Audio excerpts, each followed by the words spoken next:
नमस्कार मेरे प्यारे भाई बहनों, मेरे मित्रों, जय हिंद। आप सबको मेरे इस यूट्यूब चैनल में बहुत बहुत स्वागत है।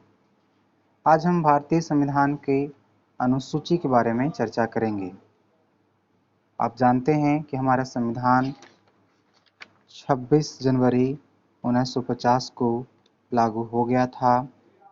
जिस समय हमारा संविधान लागू हुआ उस समय 284 सदस्य जो थे उपस्थित थे। 284 सदस्य उपस्थित थे और भारतीय संविधान में उस समय टोटल 22 भाग था। 395 अनुच्छेद थे और 8 अनुसूची था। 22 भाग, 395 अनुच्छेद और 8 अनुसूची। लेकिन वर्तमान में जो अनुसूची है उसकी संख्या बढ़ करके 12 हो गए हैं। वर्तमान में जो अनुसूची है उसकी संख्या बढ़ के 12 हो गए हैं। आज हम इन्हीं अनुसूची के बारे में बात करेंगे कि कौन सा अनुसूची में क्या प्रावधान है। जैसे अनुसूची नंबर 1, अनुसूची एक कहता है कि भारत अर्थात इंडिया राज्यों का संघ है।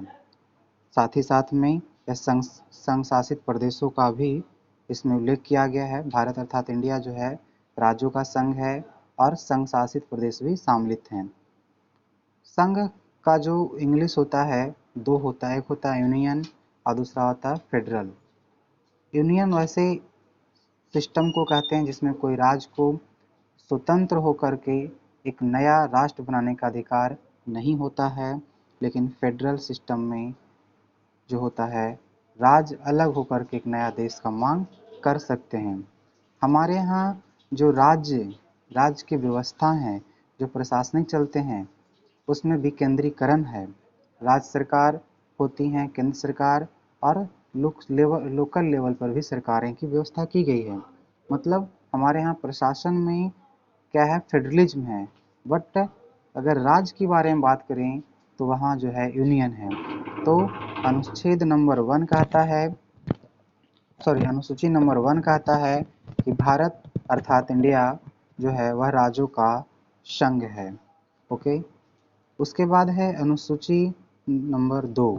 अनुसूची नंबर 2 जो है भारतीय राज्य व्यवस्था के विभिन्न पदाधिकारी जैसे राष्ट्रपति, राज्यपाल, लोकसभा के अध्यक्ष, उपाध्यक्ष, राज्यसभा के सभापति, उपसभापति, विधानसभा के अध्यक्ष और उपाध्यक्ष, विधान परिषद के सभापति और उपसभापति, उच्च न्यायालय और उच्चतम न्यायालय के न्यायाधीश, भारत के नियंत्रक, महालेखक, परीक्षक आदि को प्राप्त होने वाले वेतन, भत्ते और पेंशन का जानकारी मिलता है। मतलब अनुसूची नंबर 2 जो है बताता है कि भारत के जो पदाधिकारी हैं जैसे राष्ट्रपति, प्रधानमंत्री, सुप्रीम कोर्ट के जज, हाई कोर्ट के जज, नियंत्रक, महालेखक परीक्षक, इन सब का जो पेमेंट होता है, इनका जानकारी जो है, उल्लेख जो है अनुसूची नंबर 2 में किया गया है। उसके बाद तीसरी अनुसूची है। आप सबको मालूम होगा कि कोई भी पदाधिकारी जब वो अपने पद को ग्रहण करते हैं उनसे पहले उन्हें शपथ दिलाया जाता है। जैसे राष्ट्रपति को अगर शपथ दिलाना है तो उसके लिए सुप्रीम कोर्ट के मुख्य न्यायाधीश दिलाएंगे। अगर वो अनुपस्थित हैं तो उनके गैरहाजिरी में जो वो जिनको नियुक्त करेंगे, जो उनको कहेंगे, वो जो है इन्हें राष्ट्रपति को शपथ दिलाता है। आप जैसे और भी है कि जो मुख्यमंत्री है, मुख्यमंत्री को शपथ दिलाने का काम राज्यपाल करता है। राज्यपाल का मनोनीत किया जाता है राष्ट्रपति के द्वारा। राष्ट्रपति जो है राज्यपाल को मनोनीत करने का अधिकार रखते हैं। अगर राज्यपाल चाहेगा कि हमें त्याग पत्र देना है तो वह राष्ट्रपति को देगा, राष्ट्रपति को त्याग पत्र दे सकता है। तो अनुच्छेद नंबर 3 जो है वह विभिन्न पदाधिकारी जैसे राष्ट्रपति, प्रधानमंत्री, आपका उच्चतम न्यायालय के जज, इन सभी के शपथ ग्रहण के बारे में बताता है। इनके शपथ के बारे में अनुसूची नंबर 4 बताता है। उसके बाद है अनुसूची नंबर माफ करिएगा, अनुसूची नंबर 3 बताता है। अनुसूची नंबर 4, अनुसूची नंबर 4 जो है वह राज्यसभा में विभिन्न जगहों से, राज्यसभा में विभिन्न राज्यों से और केंद्र शासित प्रदेश से कितने लोग आएंगे चुनाव करके, कितने लोग प्रतिनिधित्व करेंगे, उसके बारे में जानकारी देता है। अनुसूची 4 जो है विभिन्न राज्यों और संघीय क्षेत्रों की राज्यसभा में प्रतिनिधित्व का वर्णन देता है। उसके बाद अनुसूची नंबर 5, अनुसूची नंबर 5 जो है वह अनुसूचित क्षेत्रों और अनुसूचित जनजाति के प्रशासन के और नियंत्रण के बारे में उल्लेख करता है। भारत का जो बहुत ऐसे हिस्से हैं, एक बहुत बड़ा भाग है जहाँ जनजाति क्षेत्र पाए जाते हैं, तो उनके प्रशासन के बारे में जानकारी हम लोग को अनुसूची नंबर 5 में मिलता है। उसके बाद अनुसूची नंबर 6, अनुसूची नंबर 6 जो है वह 4 राज्य, आसाम पहला जो है आपका आसाम है, दूसरा जो आपका राज्य है वह मेघालय है, दूसरा राज्य आपका मेघालय, आसाम, मेघालय, त्रिपुरा और मिजोरम। त्रिपुरा और मिजोरम के जो अनुसूचित जाति और जनजाति हैं उनके प्रशासन के बारे में जानकारी देता है। आसाम, फिर से समझिएगा, अनुसूची नंबर 6 जो है वह आसाम, मेघालय, त्रिपुरा और मिजोरम के जनजाति के लिए विशेष प्रावधान देता है, उसका उल्लेख करता है। उसके बाद है अनुसूची नंबर 7, अनुसूची नंबर 7 जो है केंद्र और राज्य के बीच संबंधों का और शक्तियों का बंटवारा के बारे में जानकारी देता है। केंद्र और राज्य के बीच क्या शक्ति है, कौन कौन से पावर हैं, उनके बारे में हमें जानकारी देता है अनुसूची नंबर 7। और इस अनुसूची में 3 सूचियां हैं जिन्हें हम लोग संघ सूची, राज्य सूची और समवर्ती सूची के नाम से जानते हैं। संघ सूची में जो कानून बनाने का अधिकार होता है वह केंद्र सरकार को होता है। प्रारंभ में संघ सूची में 97 विषय थे जिस पर कानून बनाने का अधिकार सिर्फ केंद्र सरकार को था, लेकिन अब जो है इसमें 3 विषय जुड़ गए हैं, मतलब वर्तमान में 100 विषय है जिस पर केंद्र सरकार संघ सूची में के द्वारा कानून बना सकता है। उसके बाद है राज्य सूची। राज्य सूची में कानून बनाने का जो अधिकार होता है वह अधिकार राज्य सरकार को होता है। शुरू में इसमें 61 विषय थे, लेकिन वर्तमान में इसमें 66 विषय हो गए हैं। लेकिन अगर राष्ट्रीय हित से संबंधित होने पर केंद्र सरकार भी कानून बना सकती है। राज्य सूची में अगर राष्ट्र के हित में रहेगा, अगर राज्य सूची में राष्ट्र के हित में कोई विषय रहेगा तो ऐसे स्थिति में केंद्र सरकार इस राज्य सूची में भी कानून बना सकती है। और इसमें अभी जो वर्तमान में इसका जो विषय है 66 विषय है, लेकिन शुरू में इसका 61 विषय था। और उसके बाद है समवर्ती सूची। समवर्ती सूची जो है, समवर्ती सूची वह सूची है जिस पे कानून बनाने का अधिकार केंद्र और राज्य दोनों सरकार को होता है। लेकिन अगर कानून का विषय सेम रहेगा, अगर कानून का विषय एक बराबर एक ही रहेंगे तो ऐसे स्थिति में केंद्र के द्वारा बनाया गया कानून ही मान्य होगा।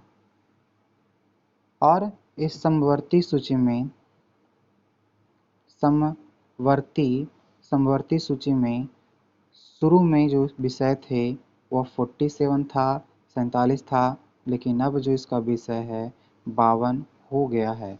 देखिए बहुत इम्पॉर्टेंट क्वेश्चन है, हमेशा एग्जाम में आते रहता है कि सूची का जो प्रावधान है वह कहाँ है। तो हमारा जो सूची है वह अनुसूची नंबर 7 में हमें सूची के बारे में जानकारी देता है।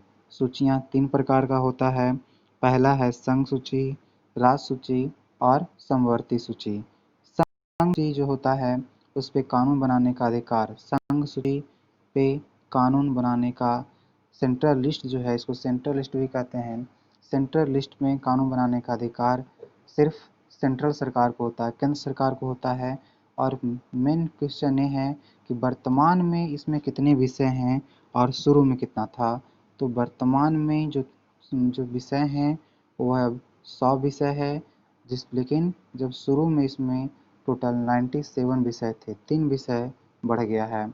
उसके बाद था राज्य सूची। राज्य सूची पे कानून बनाने का जो अधिकार होता है वह राज्य सरकार का होता है, लेकिन अगर देश के हित में रहेगा, राष्ट्र के हित में रहेगा, तो ऐसी स्थिति में केंद्र सरकार भी कानून बना सकती है। और वर्तमान में इसके पास 66 विषय है, और जब शुरू में इसके पास जो है माफ़ करिएगा, जब लागू हुआ था तो इसके पास जो था 66 विषय था, और अभी इसके पास 61 विषय है। जब लागू हुआ 5 विषय घट गए हैं।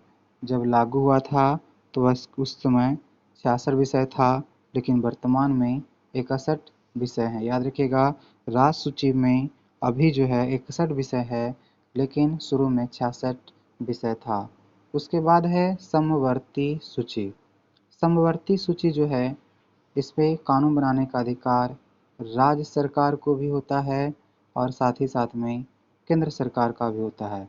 इसमें स्टेट गवर्नमेंट और सेंट्रल गवर्नमेंट दोनों जो है कानून बना सकते हैं, लेकिन अगर कानून का विषय समान रहेगा तो केंद्र के द्वारा बनाया गया कानून ही मान होगा। शुरू में इसमें जो विषय था समवर्ती सूची में वह 47 थे, लेकिन वर्तमान में इसके जो विषय है वह 52 विषय हो गए हैं। देखिए पहले क्या होता था कि जो समवर्ती सूची था, यह समवर्ती सूची जम्मू कश्मीर राज्य के लिए लागू नहीं होता था, लेकिन अब समवर्ती सूची जम्मू कश्मीर के लिए भी लागू होता है।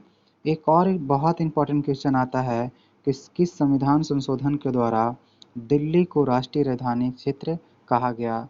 तो याद रखिएगा 69वां संविधान संशोधन के द्वारा दिल्ली को राष्ट्रीय राजधानी क्षेत्र का दर्जा दिया गया। उसके बाद है अनुसूची नंबर 8। अनुसूची नंबर 8 में भाषा का उल्लेख है।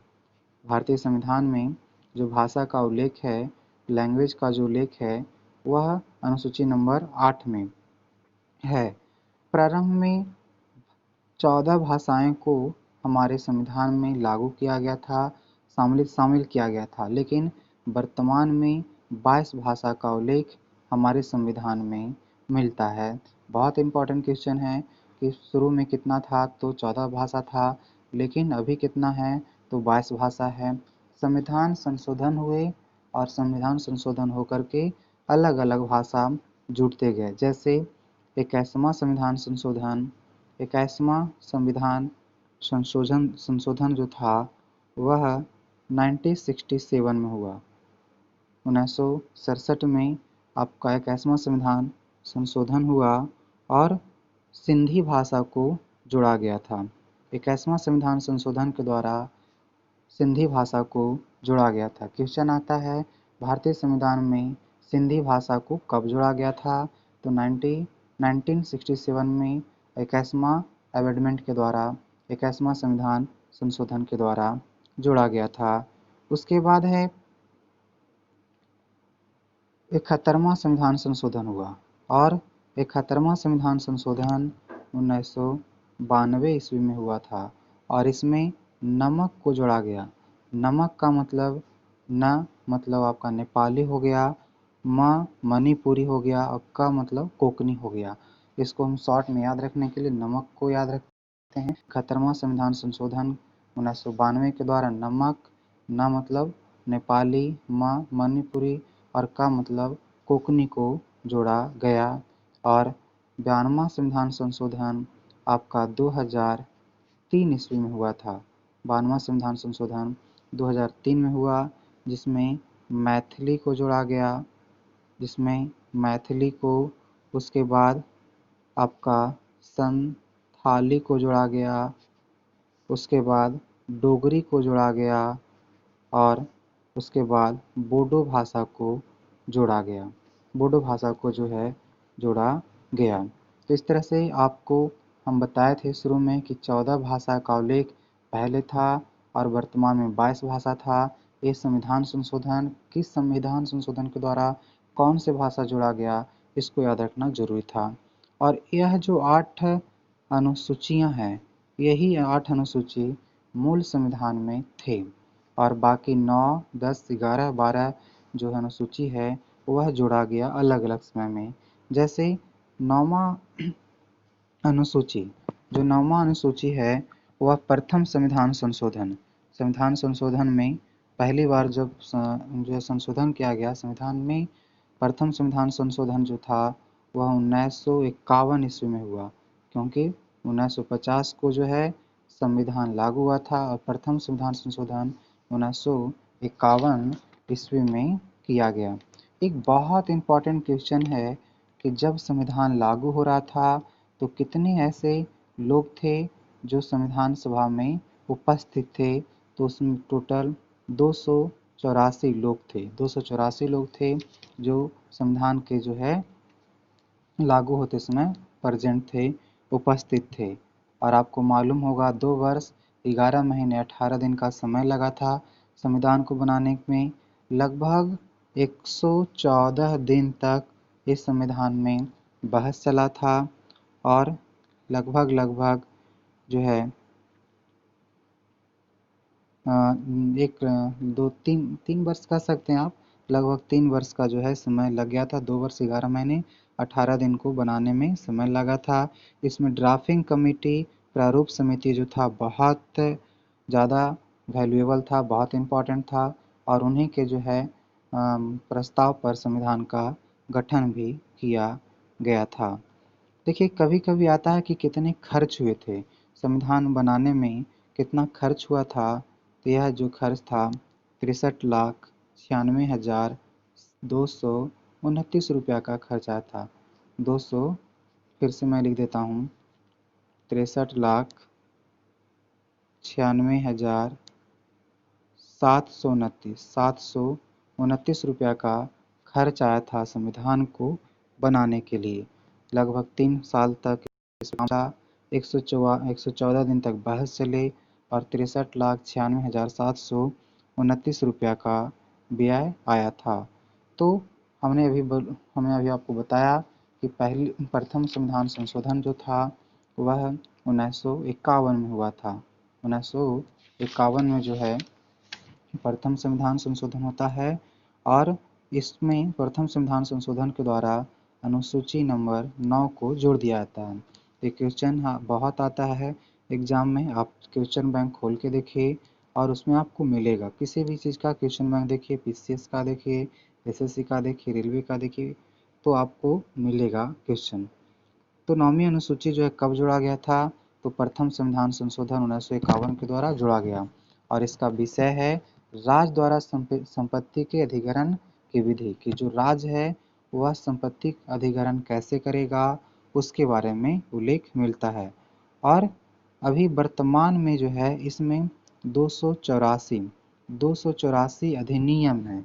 वर्तमान में इस अनुसूची में 284 अधिनियम है ना। 284 अधिनियम वर्तमान में है। इसमें इम्पॉर्टेंट क्वेश्चन है 9वीं अनुसूची कब जोड़ा गया, तो प्रथम संविधान संशोधन 1951 के द्वारा। इसका विषय क्या है, तो विषय है राज्य सरकार द्वारा संपत्ति के अधिग्रहण का विधि। और वर्तमान में किस विषय में इस अनुसूची में कितने अधिनियम हैं, तो 284 अधिनियम है। उसके बाद है अनुसूची नंबर 10। यह जो जोड़ा गया 92वां संविधान संशोधन के द्वारा। 92वां संविधान संशोधन जो हुआ था 1985 ईस्वी में हुआ था। 1985 ईस्वी में 92वां संविधान संशोधन किया गया और उसके द्वारा जो है दल बदल कानून का प्रावधान किया गया। 10वीं अनुसूची 92वां संविधान संशोधन 1985 के द्वारा किया गया और इसका जो विषय था वह था दल बदल कानून। आता है क्वेश्चन, दल बदल कानून का जो प्रावधान है वह किस अनुसूची में है? तो अनुसूची नंबर 9। अनुसूची नंबर 9 जो है वह दल बदल कानून के बारे में बताता है। अनुसूची नंबर 9 जो है वह दल बदल कानून के बारे में बताता है। उसके बाद है अनुसूची नंबर 11। अनुसूची नंबर 11 को जो था 73वां संविधान संशोधन। 73वां संविधान संशोधन जो हुआ था 1993 ईस्वी में हुआ था।